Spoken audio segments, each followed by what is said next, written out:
In the fading twilight of my years, I find myself compelled to unearth the harrowing tale that has been etched into the deepest recesses of my memory. My name is Evelyn, and what I am about to recount is the chilling account of a nightmarish event that unfolded during my adolescence, a time when innocence clashed violently with the malevolent forces lurking within the shadows of our secluded farmhouse. It was the summer of 1956 when my family and I dwelled in that ancient farmhouse nestled amid sprawling fields of wheat. The days were long and sun-kissed, but as the dust settled, casting eerie silhouettes upon the landscape, a palpable sense of dread would creep into the very fabric of our existence. One fateful evening, a storm brewed on the horizon, unleashing torrents of rain that hammered against the time-worn windows like the anguished wails of lost souls. Seeking solace from the tempest, my family gathered around the crackling hearth as my grandmother, her features etched with the weight of age and secrets untold, began to recount a tale that would forever haunt my dreams. She spoke of a darkness that seeped into our home like a malignant cancer, twisting the once familiar surroundings into a realm of nightmares. It began innocuously, with whispers that danced upon the edge of perception, beckoning us into the abyss with their siren call. As the nights wore on, those whispers grew louder, morphing into guttural murmurs that seemed to emanate from the very walls themselves. Shadows danced malevolently in the flickering lamplight, their elongated forms twisting and contorting with unholy glee. But it was the entity that lurked within the confines of our farmhouse that filled our hearts with dread. A specter cloaked in darkness, it prowled the corridors with a predatory hunger, its presence suffocating and oppressive. I can still recall the terror that gripped my heart as I lay paralyzed in my bed, the oppressive weight of the darkness pressing down upon me like a suffocating shroud.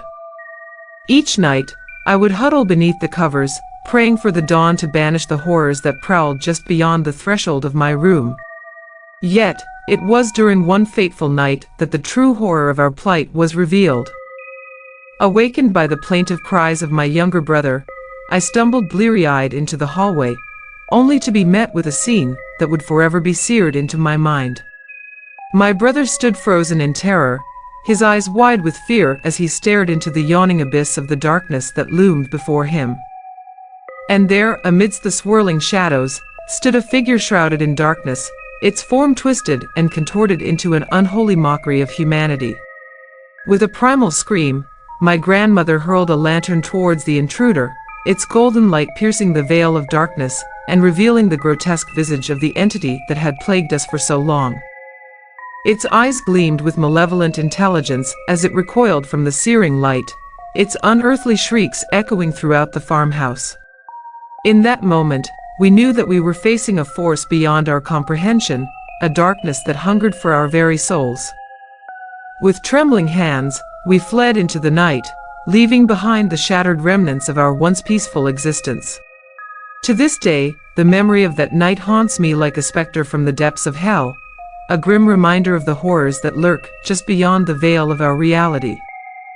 And as I sit here, bathed in the soft glow of the dying embers, I can only pray that the darkness that claimed our farmhouse remains forever banished to the depths from whence it came.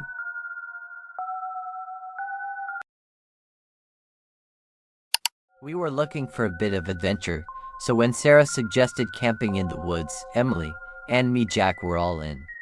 Little did we know what awaited us in those dark, whispering woods.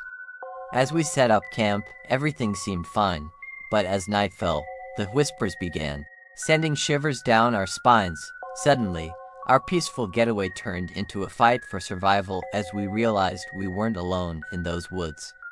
With fear gripping our hearts, we knew we had to confront whatever lurked in the darkness, or risk being consumed by it. Our camping trip was Sarah's idea. She had this wild notion that spending a weekend in the woods would be a blast. Me and Emily were all in, as usual. So, with our tents, snacks, and a lot of excitement, we ventured into the forest. Setting up camp went smoothly. The sun was shining, birds chirping, and the air was crisp. We explored the area, laughing and enjoying the freedom of being away from the city's hustle and bustle. Night fell, and that's when things got weird. At first, It was just a soft murmur, like the wind rustling the leaves. Sarah said it was nature's way of serenading us, but I couldn't shake the feeling that something wasn't right. Emily's unease only added to the tension. She kept saying she felt eyes on her, watching from the darkness. We decided to head back to camp, hoping the safety of our tents would ease our nerves. But the whispers persisted, growing louder and more insistent with each passing minute. It was like they were taunting us, mocking our feeble attempts to ignore them. Around the fire, the shadows seemed to come alive, twisting and contorting in unnatural ways. It felt like we were being watched, not by animals or birds, but by something far more sinister. We tried to laugh it off, to convince ourselves that it was just our imaginations running wild. But deep down, we knew there was something out there, something lurking in the darkness, waiting for the perfect moment to strike. Morning couldn't come soon enough. We packed up our things in record time, eager to put as much distance between us and that cursed forest as possible. As we drove away, the whispers faded into the distance, but their memory lingered, a constant reminder of the horrors we had faced in those haunted woods. And though we may have escaped with our lives, I fear that some part of us will forever remain trapped in that sinister wilderness. Months passed, but the memory of that camping trip refused to fade. Sarah tried to brush it off as a spooky adventure gone wrong, but I could tell it had shaken her to the core. Me and Emily, once so carefree and adventurous, became more reserved, haunted by what we had experienced in those woods. Then, one night, I woke to the sound of whispers outside my window. At first, I thought it was just a dream, a lingering echo of that fateful night in the forest. But as the whispers grew louder, more insistent, I knew I couldn't ignore them. Terrified, I glanced out the window, half expecting to see shadowy figures lurking in the darkness. But there was nothing there, just the swaying branches of the trees and the eerie silence of the night. I tried to tell myself it was all in my head, that I was letting my imagination run wild. But deep down, I knew the truth. The whispers were real, and they were coming from the woods. Unable to bear the thought of facing those haunted woods alone, I called Sarah and Emily, hoping they would believe me, that they would understand the danger we were in. To my relief, they didn't hesitate to come to my aid. Together, we ventured back into the forest, determined to confront whatever evil lurked within its depths. The whispers grew louder as we approached, their words filled with malice and hatred. But this time, we refused to be cowed by fear. Armed with flashlights and whatever courage we could muster, we plunged deeper into the darkness, determined to uncover the truth. What we found there, deep within the heart of those haunted woods, I cannot bring myself to recount. Suffice it to say, it was a horror beyond anything we could have imagined, a darkness so profound that it threatened to consume us all. But through sheer determination and a bond forged in the crucible of terror, we managed to banish the darkness and silence the whispers once and for all. And though the memory of that night will haunt us forever, we emerged from those woods stronger, united in our resolve to never again venture into the unknown unprepared.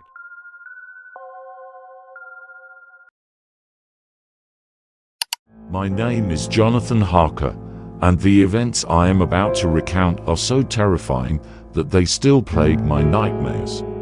It began when I was summoned to the distant land of Transylvania to assist a nobleman, Count Dracula, in purchasing an estate in England. Little did I know that this journey would lead me into the very heart of darkness itself. The castle loomed ominously on the hill, a monolith of stone and shadow. My carriage wound its way up the serpentine road, the horses growing restless as we neared our destination. The driver, his face pale and eyes wide with fear, refused to go any further. With a shaking hand, he pointed to the path I was to take on foot. "God be with you, sir," he whispered, crossing himself before he sped away, leaving me alone in the encroaching twilight. I took a deep breath and began my ascent. The air grew colder, the wind howling through the twisted trees that lined the path. As I reached the massive, iron-bound doors of the castle, they swung open silently, as if expecting me. A tall, gaunt figure stood in the doorway, his eyes gleaming like coals in the darkness. "Welcome to my home, Mr. Harker," Count Dracula said, his voice smooth and chilling.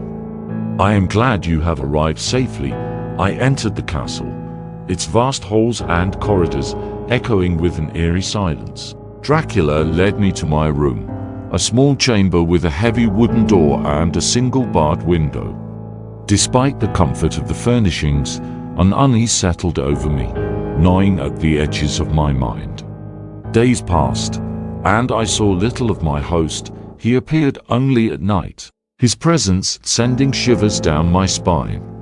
Our conversations were polite, but I sensed a hidden malice in his words. I began to notice strange occurrences. My room was locked from the outside at night, and I never saw any servants. One evening, driven by a mix of curiosity and dread, I ventured out of my room to explore the castle. The corridors twisted and turned, leading me deeper into the labyrinthine structure. I found myself in a long, dimly lit gallery, lined with portraits of grim-faced ancestors. At the end of the gallery, a door stood ajar. I pushed it open and stepped inside. The room was a library, filled with ancient tomes and manuscripts. As I scanned the shelves, a particular book caught my eye, an old volume on the lore of vampires. My hands trembled as I read the passages, detailing the horrors of these creatures of the night. The descriptions matched my host perfectly: the pale skin, the cold touch, the aversion to sunlight. Suddenly, I heard a noise behind me. I turned to see Dracula standing in the doorway, his eyes burning with an unnatural light. "You should not be here, Mr. Harker," he said, his voice a low growl. Curiosity can be dangerous. Before I could react, he was upon me, his grip like iron. He dragged me through the corridors, down into the bowels of the castle. We descended a spiral staircase, the air growing colder with each step. At the bottom, he threw me into a small, damp cell and locked the door. Days turned into weeks as I languished in the darkness, my hope dwindling with each passing moment. I heard the cries of other prisoners, their voices filled with despair. I realized then that I was not the only victim of Dracula's insidious hunger. One night, the door to my cell creaked open. A young woman stood there, her face pale and eyes wide with fear. She motioned for me to follow her. We crept through the castle, avoiding the guards and the ever-watchful eyes of our captor. At last, we reached a small, hidden door that led out into the forest. We ran through the trees, the moonlight guiding our way behind us.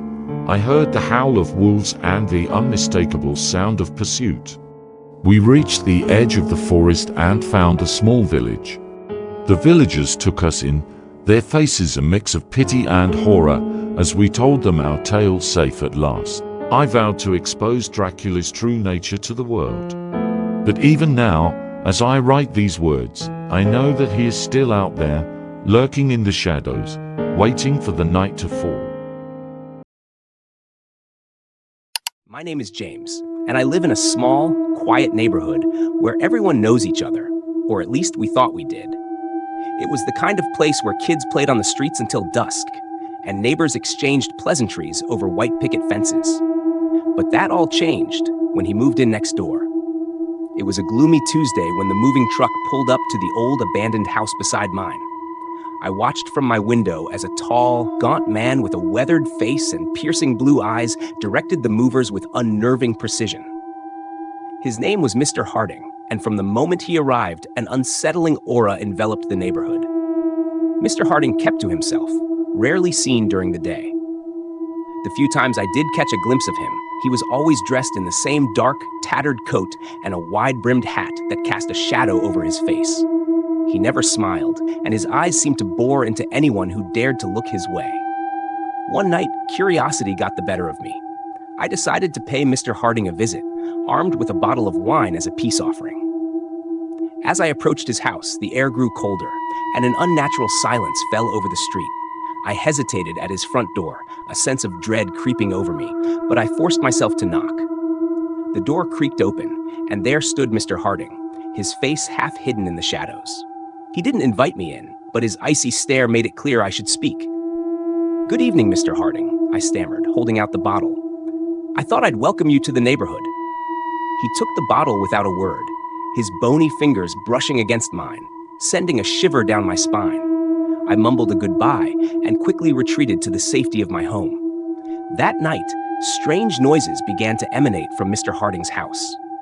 At first, it was just a faint tapping, like someone knocking on the walls. Then came the whispers, soft and indistinct but filled with an otherworldly malice. I couldn't sleep, the sounds gnawing at my sanity. Days turned into weeks, and the noises grew louder, more insistent. I confided in my neighbor, Mrs. Thompson, but she dismissed my concerns as mere imagination. "Old houses make strange sounds," she said, patting my arm reassuringly. But I knew better. Something was wrong, deeply wrong. One stormy night, the noises reached a crescendo. The tapping became frantic, the whispers urgent and filled with dread. I could no longer stand it. Grabbing a flashlight, I ventured outside, determined to uncover the source of the torment. I crept around the side of Mr. Harding's house, my heart pounding in my chest. The rain pounded down, masking my footsteps as I approached a small, dirt-covered window. Peering inside, I saw him. Mr. Harding stood in the center of a dimly lit room, his arms raised as if conducting some dark ritual. Candles flickered around him, casting eerie shadows on the walls. And then I saw them. The faces. Dozens of ghostly faces, twisted in agony, pressed against the walls, their mouths open in silent screams. I stumbled back, horrified, as Mr. Harding snapped towards the window, his eyes locking onto mine with a predatory gleam. I turned and ran, the whispers now a cacophony of desperate pleas and sinister laughter. I locked myself in my house, barricading the doors and windows, but the noises followed me. They were inside my head, inside my very soul. Sleep became a distant memory, and my days were filled with a constant gnawing fear. One morning, I awoke to find a note slipped under my door.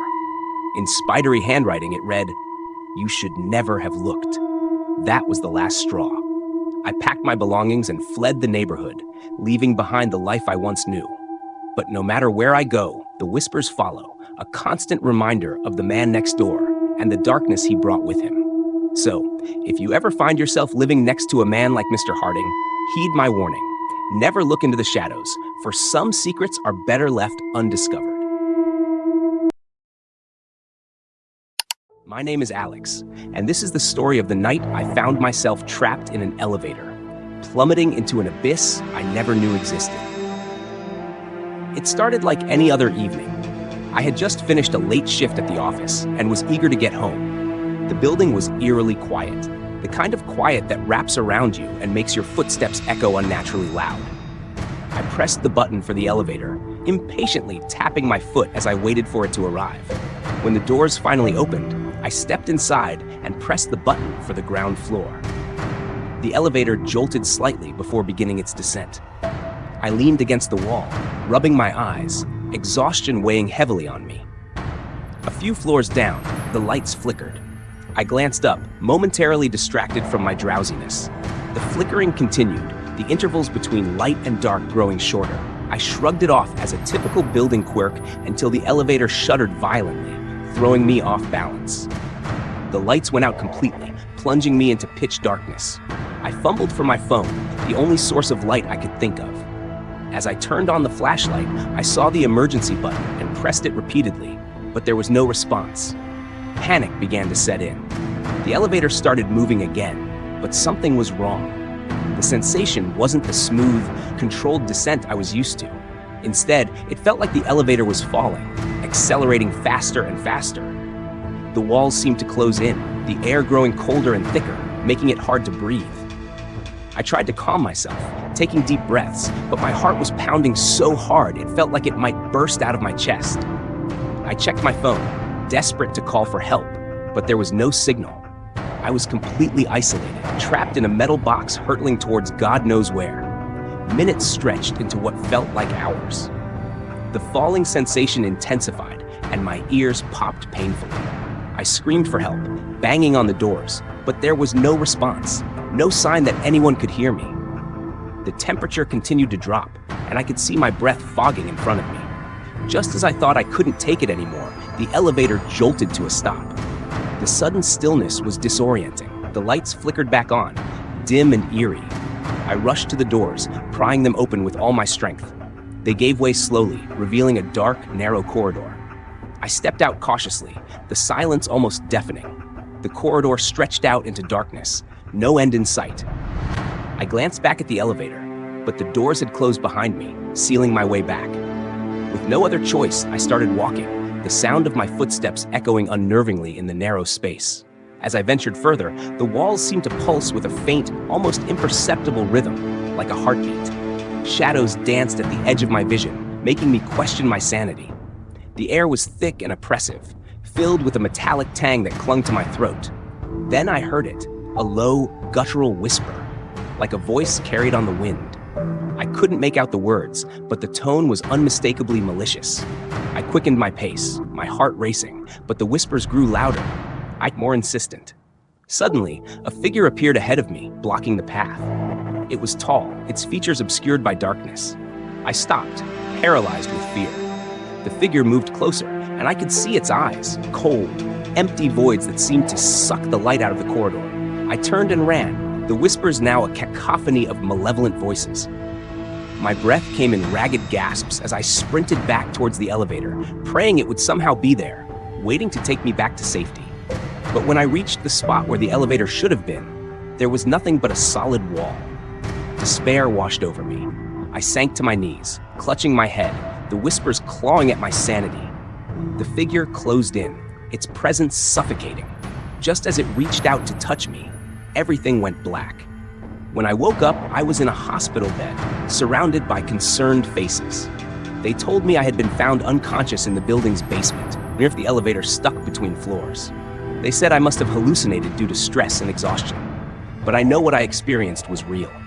The whispers still haunt my dreams, and sometimes when I'm alone in the dark, I can feel those cold, empty eyes watching me, waiting for the moment I'll be trapped again in that endless descent. My name is Alex Granger, and I have a story that might make you reconsider your fascination with ancient history. It started innocently enough. As an archaeologist, I'd spent years digging up the remnants of past civilizations, piecing together their stories, and marveling at their accomplishments. But nothing could have prepared me for what I encountered in the Valley of the Kings. Our team had just unearthed a new tomb, one unlike any we'd seen before. The hieroglyphs were unfamiliar, almost sinister in their design. They spoke of a forgotten pharaoh, one whose reign was so feared that his name had been erased from most records. Pharaoh Akin. Legend said he dabbled in dark magic, extending his life far beyond natural limits until his people revolted, entombing him alive with his secrets. As we breached the inner chamber, the air grew cold, and a palpable sense of dread hung over us. My colleague, Dr. Eliza Harding, was the first to approach the sarcophagus. She brushed the dust away, revealing the face of a man who seemed almost alive, his features unnervingly well preserved. "Alex, look at this," she whispered, her voice trembling. "It's as if he's just sleeping." I leaned in, feeling the pull of the mummy's eyes, which seemed to follow me despite their closed lids. "It's remarkable," I said, though unease gnawed at the edge of my excitement. "We should document everything before proceeding." Ignoring my own advice, I reached out to touch the mummy's chest, where a strange amulet lay. The moment my fingers brushed its surface, a jolt of electricity surged through me. I recoiled, my vision blurring, and the room around me spun. Alex, are you all right? Eliza's voice seemed distant, distorted. I am fine, I managed to stammer, though I wasn't sure I believed it. That night, I dreamt of the tomb. In my dreams, the hieroglyphs moved, shifting to form new patterns, new warnings. I saw Pharaoh Akim, his eyes open and glowing with an unnatural light, reaching out to me, whispering words I couldn't understand, but felt in my soul. The next day, Eliza was gone. We found her camera, but the last few photos were nothing but blurred images and dark shadows. Her tent was in disarray, as if she'd left in a hurry. Panic set in among the team, but I knew it was no use. She was gone, swallowed by the curse we'd unleashed. I tried to convince the others to leave, but curiosity outweighed fear. We pressed on, deeper into the tomb, uncovering more relics, more signs of the pharaoh's malevolent power. Each night, my dreams grew darker, filled with chants and visions of rituals long forgotten.